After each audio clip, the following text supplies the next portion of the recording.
Assalamualaikum warahmatullahi wabarakatuh. Iwan Alfilah. Beberapa hari belakangan ini kami sepertinya terpancing ya untuk membahas menteri yang satu ini, yaitu Menteri Pariwisata Widianti Putri Wardana. Karena memang seperti yang kita tahu, pada saat beliau itu pertama kali di-spill ke publik, masyarakat menilai bahwa memang ini adalah salah satu menteri yang sangat kompleks ya, sangat sempurna untuk dijadikan seorang menteri, apalagi pariwisata yang tentu saja menjadi salah satu nilai jual kepada para investor di luar negeri untuk bisa menanamkan modalnya atau minimal untuk masyarakatnya datang ke Indonesia. Karena selain cantik, Ibu Menteri ini yaitu Widianti Putri Wardana ini adalah salah satu sosok yang tajir ya, tajir melintir. Selain kaya, cantik, dan juga kesannya pintar. Karena memang kalau dia pada saat public speaking atau memberikan informasi ke masyarakat, itu bahasa Indonesianya terbata-bata. Sehingga timbullah persepsi di masyarakat bahwa Ibu Menteri ini adalah seseorang yang jenius atau sangat ahli dalam berbahasa luar ya, terutama itu saja bahasa Inggris. Namun apa yang diharapkan oleh masyarakat sepertinya membuat kecewa ya. Karena beberapa waktu belakangan ini sangat ramai bertebaran di media sosial tentang pidatonya. Bukan hanya pidato dalam bahasa Inggris, namun pidatonya pada saat berbahasa Indonesia. Sehingga masyarakat kembali tertarik untuk membandingkan Ibu Menteri ini, Ibu Widianti Putri Wardana ini dengan Menteri pada era Jokowi. Namun bukan Menteri Pariwisata, tapi Menteri Perdagangan yaitu Tom Lembong. Di mana kita tahu ada salah satu momen di Forum Internasional, Tom Lembong ini diminta bicara kepada publik mengenai pertanyaan yang diajukan oleh wartawan. Nah, bagaimana menariknya sekumpulan berita ini, sekumpulan informasi atau potong-potongan video yang tadi kami sampaikan, nanti teman-teman bisa menilai lah bagaimana. Nah, bagaimana lengkapnya? Mari kita simak videonya berikut ini. Kondisi-kondisi terbaru banyak memunculkan tantangan bagi sektor pariwisata. Contohnya yang pertama, prospek ekonomi global yang tidak menentu. Lanskap geopolitik yang berubah banyak menciptakan tekanan yang membuat para pelaku usaha lebih berhati-hati dalam ekspansi dan pengambilan keputusan strategis. Yang kedua, optimalisasi pengeluaran pemerintah. Langkah efisiensi penggunaan anggaran seperti pengurangan perjalanan dinas dan studi lapangan turut mempengaruhi sektor pariwisata domestik. Tidak dapat dipungkiri, optimalisasi pengeluaran pemerintah berdampak langsung pada pendapatan pelaku usaha dalam jangka pendek. Namun, relokasi anggaran ini diharapkan dapat memperkuat fondasi ekonomi nasional dan mengembalikan daya beli masyarakat. Ketiga, Indonesia kini menghadapi tantangan besar dengan menyusutnya kelas menengah. Populasi kelas menengah diperkirakan turun 16,6% dalam 5 tahun terakhir menjadi 47,8 juta orang. Penurunan ini berdampak pada melemahnya konsumsi dan meningkatnya kebutuhan lapangan kerja. The Indonesian Cabinet and Ministry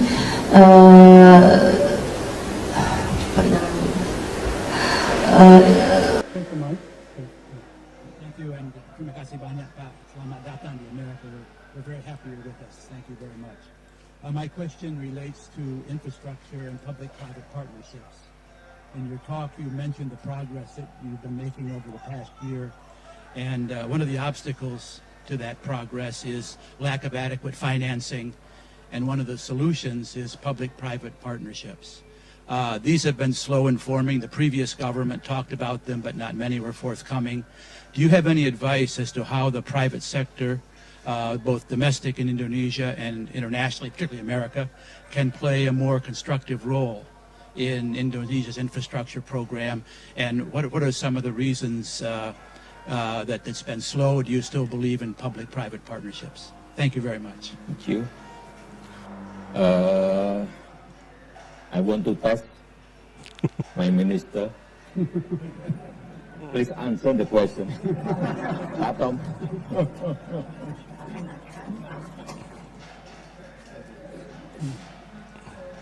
but don't speak longer than my speech. Thank you, Mr. President, Mr. Talbot, Congressman Chairman, ladies and gentlemen. So, Jim, I think the answer is very much that we absolutely believe in public-private partnership. I think, as the President pointed out, it's only been 1 year. And as many of you know, it's been a very busy year, very eventful, admittedly, sometimes a bit bumpy, but absolutely. I myself, as a trade minister, and I should explain a little bit, in our country, my trade ministry is kind of like a combination of what in the U.S. would be Commerce Department and USTR. So I should cover a lot of domestic commerce. And as such, I travel around the country quite a lot to kind of visit regional markets, village markets, and so on, looking at the domestic commerce. Ya, itulah bisa dikatakan video yang akhir-akhir ini menjadi viral dan disandingkan dengan video yang telah lampau ya. Di mana di sini bisa dikatakan Menteri Pariwisata yaitu Ibu Widianti Putri Wardana itu di video pertama itu berbicara di suatu forum atau mungkin seminar yang berbahasa Indonesia. Namun yang itu tetap menjadi kritik. Karena apa? Karena menurut netizen itu bisa dikatakan Menteri Pariwisata ini ya sangat minus dalam hal public speaking, body language-nya, intonasinya, penguasaan materi, dan juga membangun interaksi. Nah, kalau teman-teman mungkin lupa, bisa di reverse ya, bisa kembali ke video yang tadi kita tampilkan. Jadi bisa lihat apakah benar menurut netizen kalau Ibu Widianti ini public speaking-nya kurang, body language-nya kurang, intonasinya kurang, penguasaan materinya kurang, dan membangun interaksinya kurang. Jadi dia murni hanya berdiri di podium dan membacakan apa yang ada dalam isi kertasnya. Sehingga netizen bahkan ada yang bicarakan daripada buang-buang waktu, mendingan dibagikan saja kertas itu kepada audiens sampai segitunya gitu loh. Dan yang video kedua di video Menteri Pariwisata itu adalah tentang bagaimana dia yang mungkin berada di suatu forum ya, forum internasional sehingga memaksa dirinya untuk berbicara dalam bahasa Inggris. Dan yang menariknya di sini adalah sepertinya dirinya belum bukan hanya menguasai pidatonya, tapi menguasainya vocabulary yang bisa dikatakan penting untuk dia sampaikan. Bahkan dia sepertinya sangat terbata-bata sekali dalam hal menyampaikan apa yang memang harus disampaikan, sehingga bisa dikatakan itu lebih parah daripada pada saat dia berbicara bahasa Indonesia. Dan akhirnya disandingkan dengan video Tom Lembong, bisa dikatakan ini adalah salah satu video yang legend ya. Dia berbicara pada saat menjadi Menteri Perdagangan. Nah mungkin ini di eranya dia menjabat sekitar tahun 2015an mungkin, di mana Jokowi pada saat itu baru 1 tahun menjabat sebagai seorang presiden. Dan jadi bisa dikatakan momen tersebut itu ya bisa dikatakan pas lah dengan kondisi saat ini. Karena Menteri Pariwisata saat ini itu kurang lebih ya mungkin belum 1 tahun ya. Ya jadi dalam hal lamanya menjabat itu tidak jauh berbeda dengan Tom Lembong pada saat disuruh berbicara. Namun sepertinya memang ya agak berbeda jauh ya. Tapi kalau melihat dari segi penampilan look luarnya gitu, bisa dikatakan Menteri Pariwisata ini dengan Tom Lembong kurang lebih sama. Samanya di mana? Karena memang samanya bisa dikatakan yang satu dari segi penampilan itu good looking, Menteri Wisata itu cantik dan Tom Lembong itu tampan. Yang kedua adalah speaking. Kalau kita dengar Menteri Wisata ini berbicara di hadapan umum, itu kadang kita ngelihat dia sepertinya agak terbata-bata dalam berbahasa Indonesia. Begitu juga dengan Tom Lembong, agak terbata-bata dalam bahasa Indonesia gitu. Sehingga pada akhirnya asumsi dari masyarakat adalah melihat bahwa memang kedua menteri ini adalah seseorang yang sangat fluent atau ahli sekali dalam berbicara bahasa asing. Kalau misalnya Tom Lembong pada saat dulu itu memang terlihat jelas dirinya begitu ahli atau fluent atau terampil dalam berbicara dalam bahasa Inggris, tentu saja masyarakat mengharapkan hal yang sama pada saat Menteri Pariwisata ini berbicara di forum internasional. Namun kenapa video ini menjadi viral? Karena memang harapan masyarakat itu sepertinya salah. harapan masyarakat itu sepertinya hilang sehingga timbullah kekecewaan, timbullah rasa, ya mungkin bisa dikatakan penyebarnya video dia terbata-bata bahasa Inggris ini adalah menyedihkan ya, sedih memiliki Menteri Pariwisata seperti ini.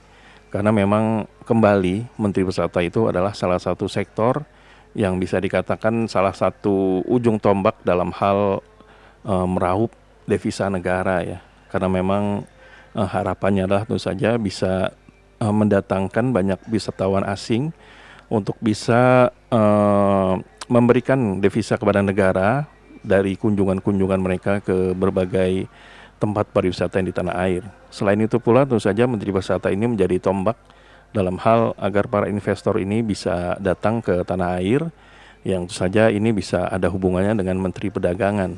Jadi ya harapan-harapan itu sepertinya mengecewakan sehingga ada ketakutan dalam masyarakat bahwa dunia pariwisata di tanah air sepertinya ya belum akan lebih terang ya. Ya kita tidak tahu, karena tentu saja kita berharap tanah air kita ini bisa makmur dan bisa mewujudkan apa yang selama ini dicita-citakan oleh Presiden kita yaitu Prabowo Subianto, yaitu bisa berdiri di kaki kita sendiri. Nah, bagaimana menurut teman-teman semua? Apakah pantas disandingkan atau dikomparasi antara Menteri Pariwisata pada saat ini dengan Tom Lembong? Nah, bila memang ada sesuatu yang ingin disampaikan, silakan tuliskan di kolom komentar ya. Jadi sampai di sini dulu Aiden Project. Bila memang kami ada salah kata dan salah data, kami mohon maaf yang sebesar-besarnya.